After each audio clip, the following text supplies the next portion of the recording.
Bentornati a EU Factor, il nostro viaggio attraverso l'Italia trasformata dalle politiche europee di coesione. Oggi siamo a Goro, che si affaccia sul Delta del Po, per raccontarvi una storia di coesione che unisce varie linee guida dell'Unione Europea e vari ambiti di sviluppo per una piccola comunità territoriale di appena 3.500 abitanti. Attraverso le politiche europee di coesione e in futuro anche il PNRR, Goro ha raggiunto obiettivi importanti dal punto di vista economico, industriale, dal punto di vista della tutela dell'ambiente e punta adesso a trasformarli in un grande processo di valorizzazione turistica del territorio. Tutto parte dall'azienda che è il cuore di questa piccola comunità, il Consorzio dei Pescatori di Goro o Copego.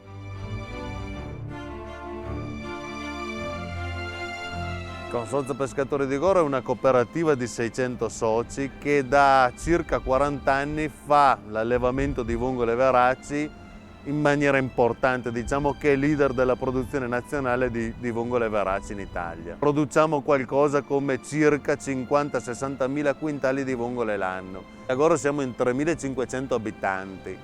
600 sono i soci e sono quasi tutti i soci di Goro della cooperativa Consorzio Pescatori di Goro. L'indotto comunque attorno al consorzio tra soci e tra impiegati e lavoratori di circa 750 persone, quindi quasi un familiare per famiglia.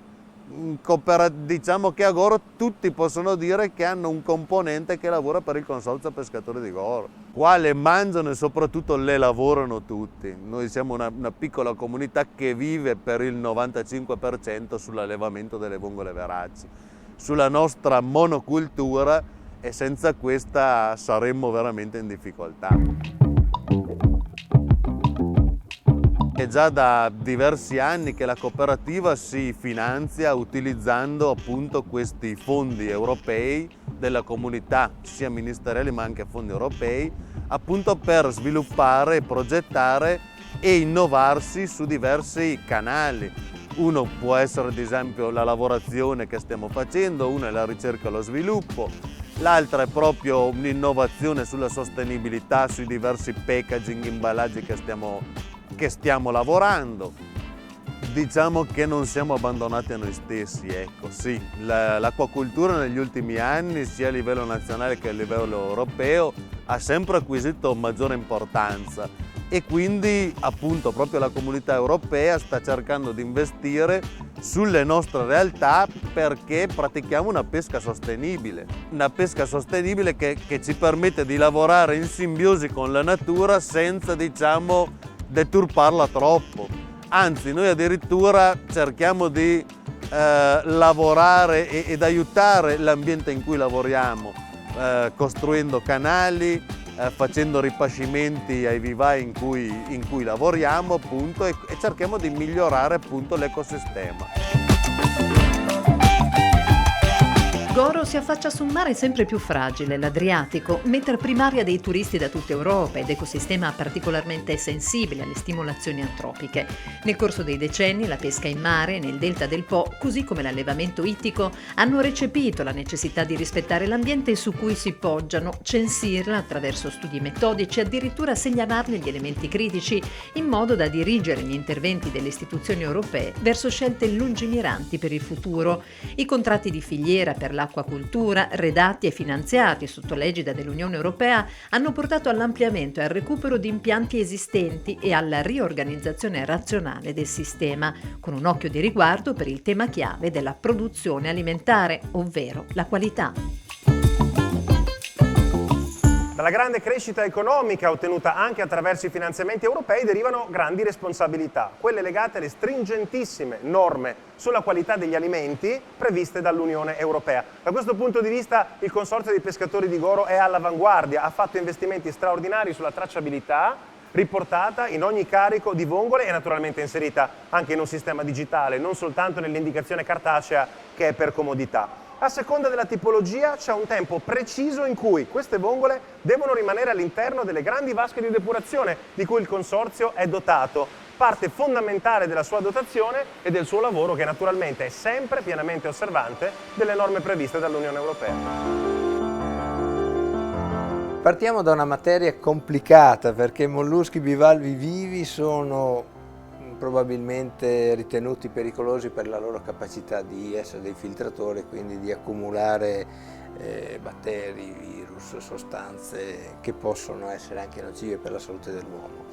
È una materia complessa, regolamentata da regolamenti comunitari che noi dobbiamo rispettare e assieme all'autorità competente, quindi ci sono operazioni di monitoraggio delle zone di allevamento e delle zone di pesca dei molluschi e operazioni di autocontrollo che noi siamo costretti a fare, quindi con indagini microbiologiche, indagini chimiche, oltre al fatto che dobbiamo vendere animali vivi, quindi uno dei pochi alimenti, se non l'unico, credo, che si trova in commercio vivo e che deve essere acquistato vivo in Italia.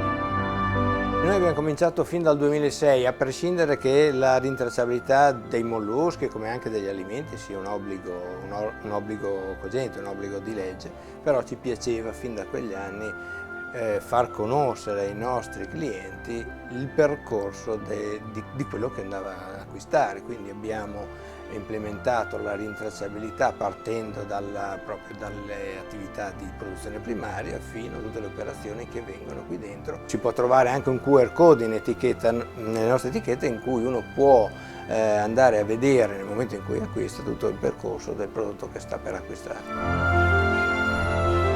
Uno degli investimenti principali effettuati a Goro con l'aiuto di fondi europei è stato quello per il ripristino delle aree di preingrasso e i relativi schiuditoi, una necessità riemersa dal passato e figlia degli stravolgimenti ambientali globali.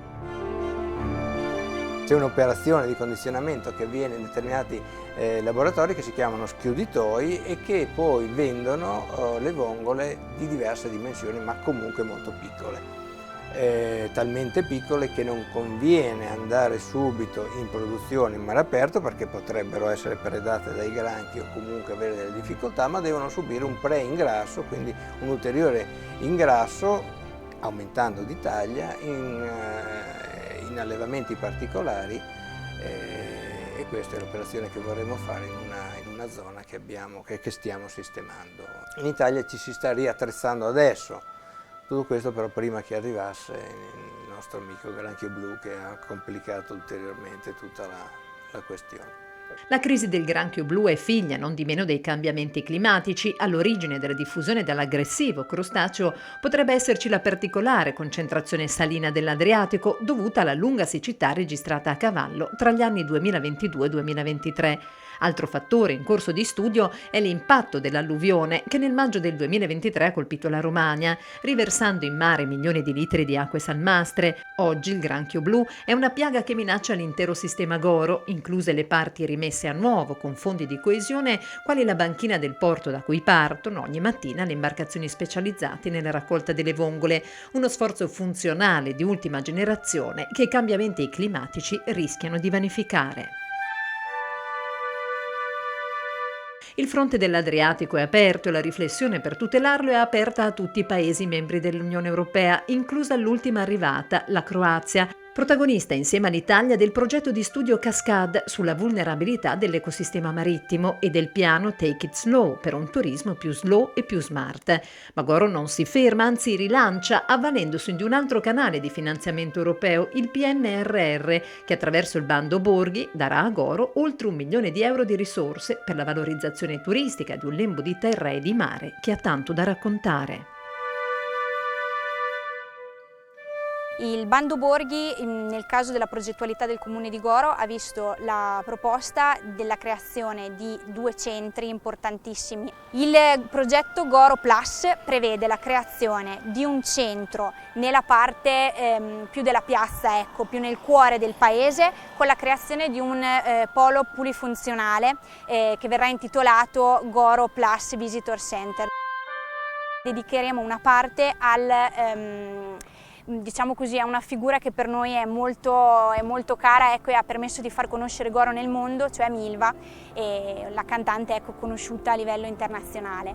La parte invece dedicata all'acquacultura e quindi alla seconda se non primaria denotazione del nostro paese, quindi la vocazione alla produzione acquicola, è il Museo dell'Acquacultura che verrà creato nella parte del mercato ittico. Parte del progetto Goro Plus sarà anche il potenziamento di uno strumento fondamentale per il mercato ittico, ma anche dotato di appeal turistico, la quasi centenaria fabbrica del ghiaccio. Abbiamo anche implementato e potenziato la capacità di produzione di questa fabbrica e il ghiaccio logicamente serve a tutti i pescatori per conservare meglio il pesce che viene pescato e viene commercializzato. Forse è la prima volta che il Comune di Goro proprio la comunità riesce a portare a casa una possibilità di questa portata, anche per valorizzare chi abita qui e chi decide di restare a Goro. La nostra Goro del futuro è sostenibile, attenta ai bisogni dell'ambiente ma allo stesso tempo ai bisogni delle nostre cooperative, una Goro che crede nella formazione e nell'istruzione, una Goro più europea e una Goro pronta a partecipare attivamente alle politiche europee. Nell'augurare ai cittadini di Goro una buona pesca, magari accompagnata dalla voce melodiosa della loro celebre concittadina, vi salutiamo qui, ma il viaggio di Eufactor continua.